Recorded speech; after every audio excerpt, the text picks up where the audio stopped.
we acknowledge It was a speech fit for a finance minister. Many couldn't fault the president for his timing. South Africa's economy is teetering on the brink of recession.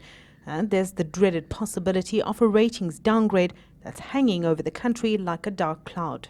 I mean, he ticked all the boxes in terms of issues to mention, including austerity, the regulatory environment, the role of labor in South Africa. These were important issues, and although there was little flesh to the bones, as I say, about the speech, I think it certainly indicated that the penny has dropped within government about the seriousness of the South African economy and what a rating agency's downgrade would do to us. He may have said all the right things, but it may be too late. The South African economy has been staggering along for some time.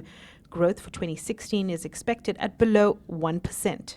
Not enough was being done to arrest the economic crisis in South Africa, both in the long term but also in the short term, in terms of measures to kickstart economic growth, to achieve a higher growth rate, to arrest further job losses, but to create opportunities for profit-generating, productive investment into the economy. I don't think the speech last night in itself was nearly enough to prevent a downgrade, but the speech set up South Africa to expect more from President Gordon's budget speech in a few weeks' time. And in fact, if we looked clearly and closely in that speech last night, it became apparent that President Zuma was deferring a lot of the nuts and bolts, perhaps to come, to President Gordon. Some are calling it damage control. And if the president spoke to the nation, there should be some accountability.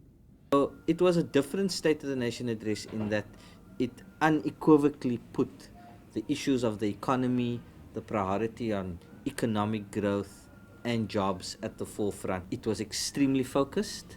It did not cover everything clearly that key players in the economy would have liked to have heard, but it certainly created a platform around which to have continued conversations between government and the private sector.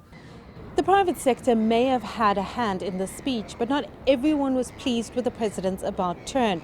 For those who did think it was a good offering, they want to see it all materialize into substantial action. If not, many are warning that South Africa could be in deeper trouble. Samitra Nadu, CCTV, Cape Town.